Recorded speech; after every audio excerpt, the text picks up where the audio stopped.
Cem anos do rádio no Brasil. O programa de hoje recebe o professor Aldo Vanucchi, primeiro reitor da Universidade de Sorocaba, padre por muitos anos na nossa cidade, sorocabano nato. Professor Aldo, o senhor nasceu em 1928. O senhor tinha 6 anos quando aconteceu a primeira transmissão de rádio, que foi em 1922. Porém, em 1955, o senhor era padre e foi convidado para fazer um programa, A Hora do Ângelus, na Rádio Cacique. Como é que surgiu o convite e como é que era o programa, que, segundo consta, não era só religioso? O então padre Aldo Vanucchi também dava umas pitadas ali na política sorocabana? Eu fui convidado ali por 1995 pelo José Rubens. 55? 55, isso. Pelo José Rubens. Eu, naquela altura, eu era professor do seminário diocesano. E com a vinda da imagem de Nossa Senhora de Fátima, Sorocaba, Dom Aguirre pediu que eu fosse alguém que iria circular com a imagem de uma igreja para outra. E essa circulação, a Rádio Cacique acompanhou. E então o Zé Rubens me conheceu e me ofereceu a possibilidade desse programa. Aliás, naquela altura, no Brasil inteiro, em muitas e muitas emissoras, havia esse programa da Ave Maria. Era assim chamado, programa da Ave Maria. Era um programa de muita audição naquele tempo. Hoje não sei se há algum pelo Brasil afora. Ele me convidou e eu topei imediatamente. Era um programa que não passava de 10 minutos, das 6 às 6h10. E aí, então, comecei. O diretor real, estatutariamente falando, era o seu Landico, Orlando Bismara, muito amigo, muito generoso, e alguém que conhecia e era muito conhecido e aceito pela cidade. Basta dizer que o seu apelido, seu Landico, todo mundo assim o chamava. Lá eu conheci, então, seu Landico, a Dona Alba. Dona Alba era a alma viva ali, presente todos os dias, na abertura e no fechamento da Uniso, da Cacique. Rádio. E lá, quem abria o meu programa era a outra grande amiga, ficou muito amiga minha. A gente se falava, se respeitava, se cumprimentava fora quando a gente se encontrava, mesmo muitos anos depois. Zilá Gonzaga. E depois, quando eu terminava, quem pegava o microfone era Nhojuca. Nhojuca, que era ouvidíssimo naquele tempo, com as suas piadas, com as suas tiradas, com as ideias que ele punha no ar e com um jeitão muito dele, das propagandas que fazia. E esse programa pegou o nome de Hora do Ângelus. É uma tradição da Igreja Católica, de, ao meio-dia e às 6h, recitar algumas orações, Ave Maria, sobretudo, em devoção a Nossa Senhora. E o meu programa era religioso, mas na base do Evangelho. Ou seja, não era um programa que ficasse apenas na leitura e comentário do trecho evangélico daquela tarde.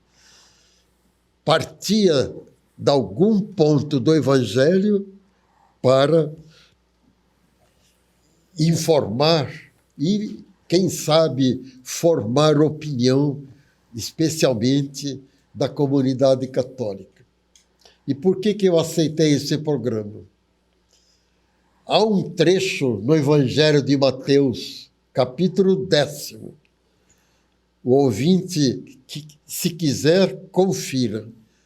Ali pelos versículos 25, 26, 27, Jesus está conversando com os 12, os apóstolos, os discípulos mais chegados a ele, dizendo: é isso que eu ando ensinando a vocês, quase em segredo, não tenham medo. Mais tarde, anunciem, divulguem isso por sobre os telhados. Essa frase de Jesus é maravilhosa. O que aconteceu a partir de 1922? O rádio sobre os telhados, uma voz que entrava em milhões e milhões de casas, anunciando algumas palavras de comércio, de indústrias, de empresas, de society, mas também, eventualmente, de religiões. E o meu programinha de menos de 10 minutos pretendia isso. E foi o que eu procurei fazer com muito gosto. Aliás, há um pormenor aí importantíssimo. Esse programa virou um livrinho meu, chamado Caríssimos. Um livrinho que surgiu sem eu saber. Naquele tempo, eu era professor também, a partir de 1958, na Faculdade de Filosofia. E lá, uma das alunas, Sônia Schebel, hoje aposentada da Uniso, professora, doutora em psicologia, grande figura no mundo sorocabano, merecidamente respeitada por tudo que ela fez como professora, depois como diretora da Faculdade de Filosofia. Ela, sem eu saber, em casa, gravava no seu gravador o que eu estava falando lá na Rádio Cacique. Muitos anos mais tarde, num dia aniversário meu, ela ofereceu esses conjuntos acho que de 1960 a 63, 64, não sei bem, ela um conjunto desse programa gravado por ela, que virou livro. Professor Aldo, né, no programa, o senhor tinha os 10 minutos, o senhor abria com a Ave Maria, fazia a leitura do Evangelho e fazia comentários, baseado no Evangelho, das situações que aconteciam na cidade. O senhor lembraria como é que era o programa? Como se fosse fazer hoje. Lembro-me perfeitamente. Fazendo agora, o senhor lembraria? Vamos fazer um agora. Vamos lá. Eu vinha de casa ou vinha do seminário com uma ideia tirada do Evangelho, um determinado versículo, um determinado fato acontecido com Jesus, com os apóstolos, e explorava isso, levando o ouvinte a fazer uma ligação daquela palavra de Cristo com a realidade da vida atual, daquele tempo, da vida do Brasil, da vida de Sorocaba. E na vida de Sorocaba, essa foi sempre a minha vocação, trabalhar muito com a juventude universitária e operária. E Sorocaba, naquela altura, era tal Manchester paulista. Era um mundo operário imenso, né? Era o grande meio de vida de muita grande parte da população. Sorocaba tinha 2 grandes salários naquele tempo. O Banco do Brasil e a Estrada de Ferro Sorocabana. E, além disso, o Sorocaba tinha, no mundo operário, como grande sindicato da maior parte do operariado, o Sindicato dos Têxteis. As grandes indústrias de Sorocaba naquele tempo, aliás, as únicas, eram de tecido, né? As da estamparia, Santo Antônio, Nossa Senhora da Ponte, São Paulo, ali na Avenida São Paulo, havia as de Votorantim. E esse operariado, então, era muito significativo para a minha vocação, fazer com que alunos das faculdades de Sorocaba naquele tempo, filosofia, administração, medicina, direito e o mundo operário percebessem que as palavras de Cristo 2000 anos atrás são as palavras dele hoje. Eu não gosto quando um padre na igreja hoje, antes de ler o evangelho, comece: naquele tempo Jesus falou assim. Eu gostaria que o padre de hoje dissesse: meus irmãos, vamos ver o que Jesus disse ontem e está dizendo hoje para nós. Ou então, simplesmente dizendo: vamos ouvir a palavra de Cristo hoje. Ou Jesus não está vivo, ou ele não ressuscitou. Então, com essa força, eu diria com essa veemência, o meu programinha chocava muita gente. Eu não tinha medo de chocar, de denunciar erros da política sorocabana, ou erros não de políticos da cidade, mas de gente importante da cidade. Eu não foi à toa que eu recebi o revólver no peito, na rua Padre Luiz, por algumas denúncias que eu fiz. Se o senhor continuar falando essas coisas, olha, em revólver no peito. Eu simplesmente falei: essa é a minha vocação. E o fulano foi embora. Aquele programa, então, eu acredito que marcou muita gente. Até hoje, às vezes, alguém me encontra na rua, eu nem conheço, mas a pessoa fala isso: olha, claro que é gente da terceira idade, né? Claro que é gente que está no fim também, mas que é um testemunho vivo de um programa que a Cacique oferecia. E não é inútil, não é demais lembrar, na minha opinião, a Cacique era a mais popular de Sorocaba na época. Como é que era a abertura do seu programa? O senhor abria com caríssimos? O senhor falava isso na abertura do programa? Se o senhor fosse fazer o programa de novo hoje, agora, vamos simular um programa. Como é que era? Como que eu preparava? Isso, como é que o senhor abria? Irmãos, irmãs, caríssimos, boa noite. Como é que era? Vamos ver se eu lembro, viu? Não era irmãos, irmãos. Não era. Prezado amigo ouvinte, boa noite. E, no fim, era isso a minha mensagem, era isso o que eu queria dizer a todos vocês. Boa noite, até a próxima vez. Consequentemente, acabava o programa, o Nhojuca entrava.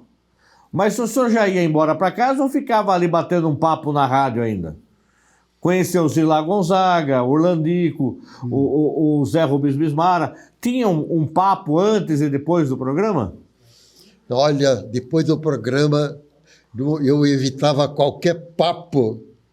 Por quê? Porque o papai trabalhava no mercado e ele já estava adiantado em anos. E eu me comprometi, e era uma coisa gostosa que eu fazia como filho. E naquele tempo eu já tinha o meu Fusquinha, como é que é a palavra? Pago parceladamente, né? Devido a Cobel. Posso fazer um parêntese? Sim. Até hoje existe a Cobel. Será que Sorocaba sabe o que é Cobel? É sigla com Co e com Bel. Que é o Co? Cossermelli. E o Bel? É Belde. E por que isso? Porque os dois, Guilherme Cossermelli e Alexandre Belde, eram amigos e sócios e criaram essa empresa que persiste até hoje, com outros donos em Sorocaba. E não só eram sócios e donos da empresa, mas eram grandes amigos meus. Eu não devia nada a eles. Aliás, eles não deviam nada a mim, mas simpatizaram, foram com a cara, sei lá, e financiaram o meu projeto. Grandes amigos. Eu teria outro programa para falar sobre isso, mas não, nem invente, por favor. Professor... Mas, então, eu saía imediatamente com meu Fusquinha para pegar o papai no mercado. Era perto. Naquele tempo, a Cacique era na esquina da Saldanha Marinho com a José Manuel da Fonseca. Bem na esquina. O Fusquinha na porta, pegava, cruzava, não tinha nada de sinaleiro, de semáforo, era uma reta, era descer a Manuel da Fonseca, era subir um pouquinho a Padre Luiz e era pegar o papai ali, fora, já na calçada da entrada principal do mercado e tocar para casa. A Rádio Cacique transmitia também, além do seu programa, vários momentos católicos da cidade. Inclusive, na Sexta-feira Santa, era transmitido ao vivo esse momento importante. O senhor participou disso várias vezes? Eu não participei, não me lembro de ter participado. Eu acho que a ligação era direta com o pároco, o vigário da catedral, né? Que era a responsabilidade dele isso. Né? Naquele tempo, as celebrações da Semana Santa marcavam a cidade, né? Especialmente da cidade. Naquele tempo, eu me lembro, ninguém ligava o rádio em casa. Olha, talvez agora eu esteja lembrando que havia rádio em cada casa. Foi bom se por isso, porque a mamãe não deixava ligar o rádio na Semana Santa. E era uma regra da população católica. Hoje já é diferente. E então a Cacique teve essa grande, benemérita iniciativa, que deve ter sido muito frutuosa também, mas de ligação direta com a paróquia da catedral. O senhor teve amizade com o Zilá Gonzaga? Uma amizade assim de cumprimentos, de conversa antes do programa, né? E conversa pouca antes do programa, porque qualquer radialista sabe que ele tem que estar mais atento ao programa. Os intervalos são rápidos, alguns minutos apenas, né? Mas a gente conversava assim antes do meu programa. E às vezes me encontrei com ela assim andando, cruzando no centro da cidade. E aí a gente conversava um pouquinho e os dois se admirando de os dois estarem vivos ainda e se felicitando por tal dita. E com a amizade com o Zé Rubens Bismara, como é que era? Com o José Rubens Bismara, a amizade já era diferente. Ele era praticamente o chefe, né? O seu Landico passou tudo para ele. E a gente conversava às vezes, mas, de novo, o encontro com ele era dentro da própria cacique, na sala dele. E era coisas profissionais, uma outra informação dele a mim, algum pedido dele a mim, mas também sem muita profundidade. Mas ele nunca censurou o senhor? Ele nunca censurou o senhor? Nunca, não. E houve um fato depois que eu nem pessoalmente conversei com ele sobre isso e ele comigo, é que ele parece que passou a praticar uma outra religião evangélica e aí o próprio programa terminou. E eu já não estava também já em Sorocaba. Naquela altura eu precisei me autoexilar por causa de perseguição política e pelas minhas ideias, pela minha resistência à ditadura, pelo amor à democracia e, sobretudo, pelo meu respeito a toda e qualquer pessoa humana, seja uma autoridade, seja o gari da minha rua. Professor Aldo, o senhor admira, gosta do rádio e acredita que ele vai continuar existindo? Qual é a importância dele hoje para a comunidade? Eu acho que a importância do rádio continua e cresce cada dia. Alguém vai dizer, mas a televisão atrai muito mais. Que ela atrai bastante e muito mais para alguns níveis da população, é verdade. Mas eu acho que hoje a própria televisão está...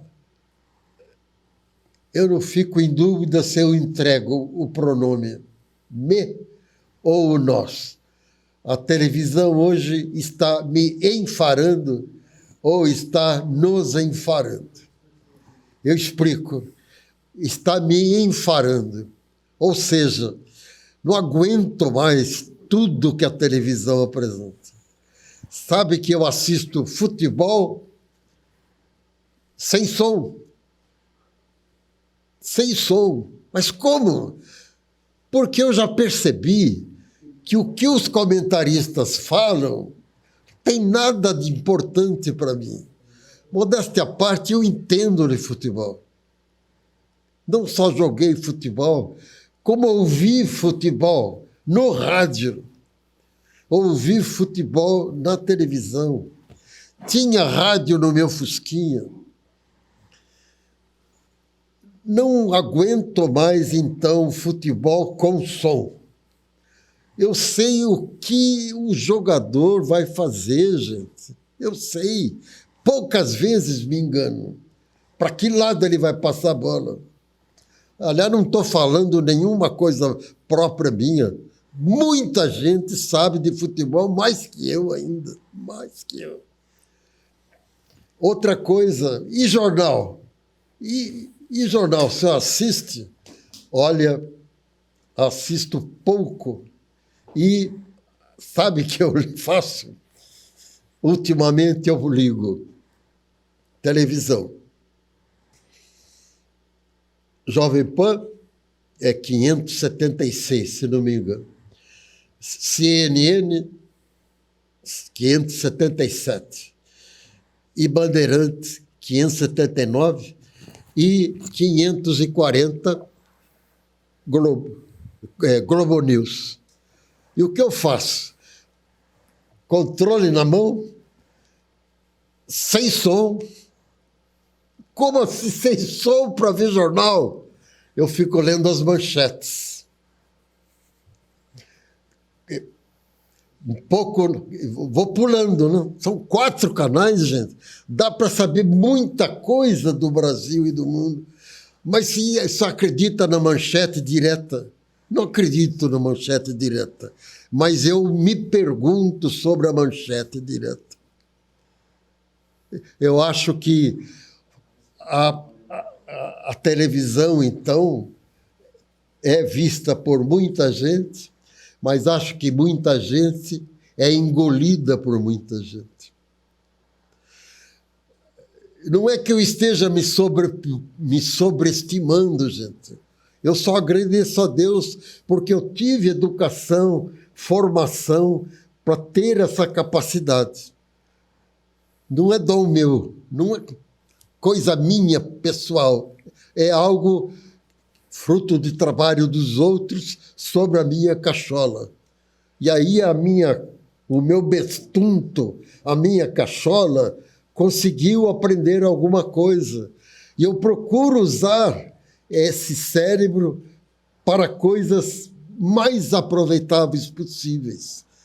Por isso é que eu leio um livro atrás do outro, um livro atrás do outro. Eu tenho uma filha, uma queridíssima filha, médica, psiquiatra em São Paulo, e quando eu estou terminando um livro, eu passo um e-mail para ela, olha, eu estou precisando deste livro, um outro livro, dou o nome, a editora, dali 2, 3 dias, o Mercado Livre está lá em casa entregando.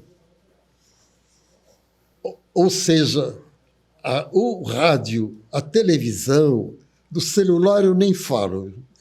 É outro assunto, é outra conversa, é outra problemática, é outra riqueza, é outro trunfo maravilhoso, mas precisaria pôr muito ponto e vírgula aí no meio da conversa.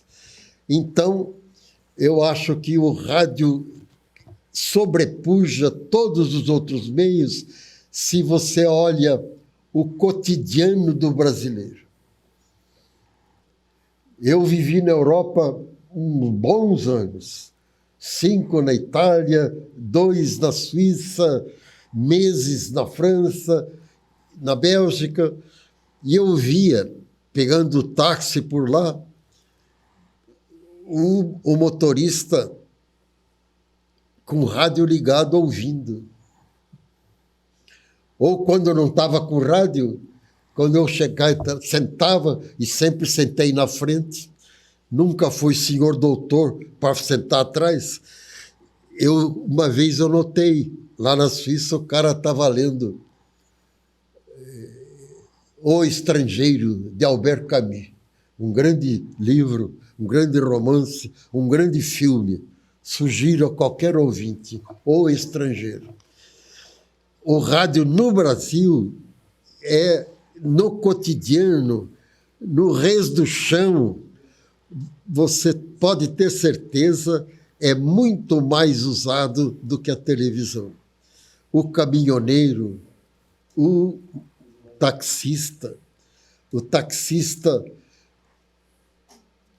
que fica esperando chamada, ele ouve. O caminhoneiro, o motorista, a senhora de casa, ela pode ficar ouvindo a televisão. Nem sempre a televisão está tão perto do fogo. Essa Sorocaba real, essa ouve o rádio e espera do rádio informação boa e também diversão boa e também música boa. Falando em música, a sua preferência musical é por que gênero? Qual o gênero musical que o senhor gosta? O gênero musical que eu adoro é música MPB, né? MPB. E aí eu me lembro de Fusquinha, quando eu tirava férias, 2, 3 vezes consegui em Campos do Jordão. Lá tem uma casa de férias só para padre. E quando eu estava no clero, eu usava essa casa, era bem mais baratinha, né? mas de fusquinha, padre sério, cumpridor do celibato, fazia lá o que fazer em Campos do Jordão. Sério.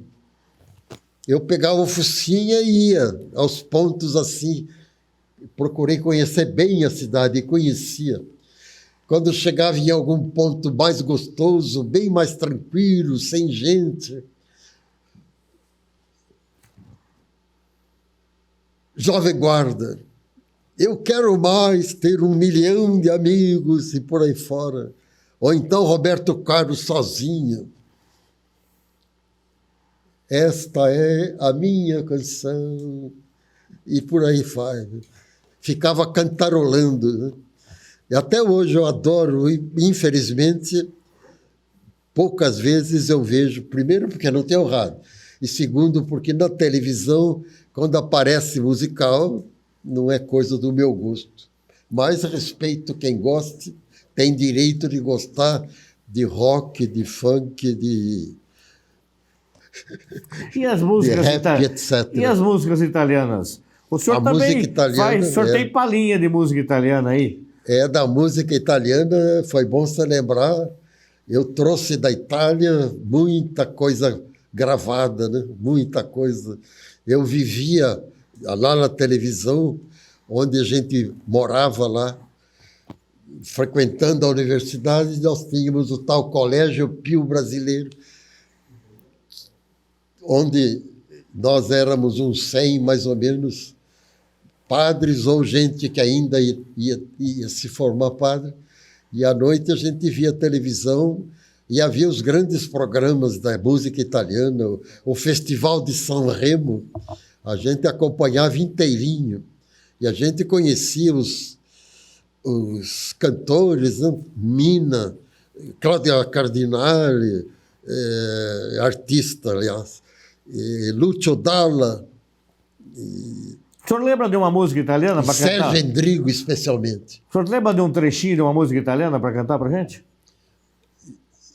Se eu sei? Sim. Sei, cantarolei muito, né? Vamos ouvir uma. Por exemplo, c'è gente que ama mille cose, e por aí vai. Muita gente. É a arca, a música do Sérgio Endrigo, a Arca de Noé. Uma música, o Sérgio Endrigo tem um tom assim meio pessimista, né?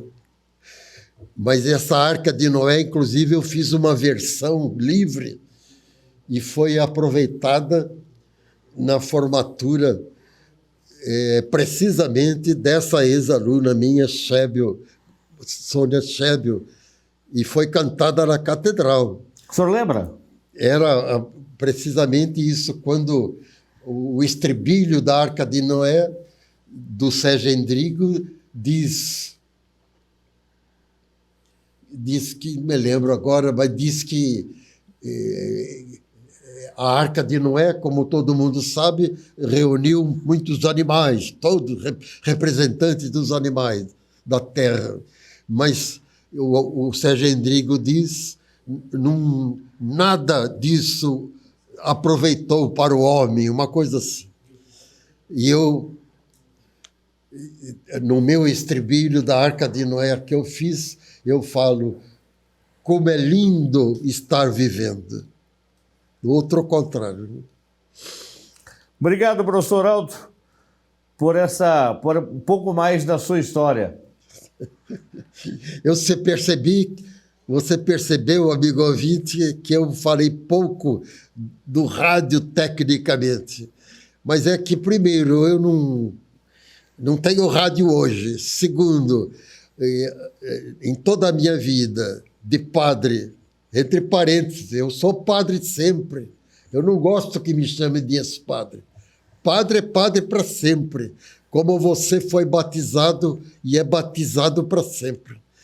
Então, hoje eu não tenho rádio, mas respeito muito e valorizo e desejo que esse grande programa que está sendo levado ao ar tenha realmente não só continuidade bem feita, mas muitos frutos, porque é muito importante aquela palavra de Jesus lá no Evangelho de Mateus, capítulo 10, versículo 27.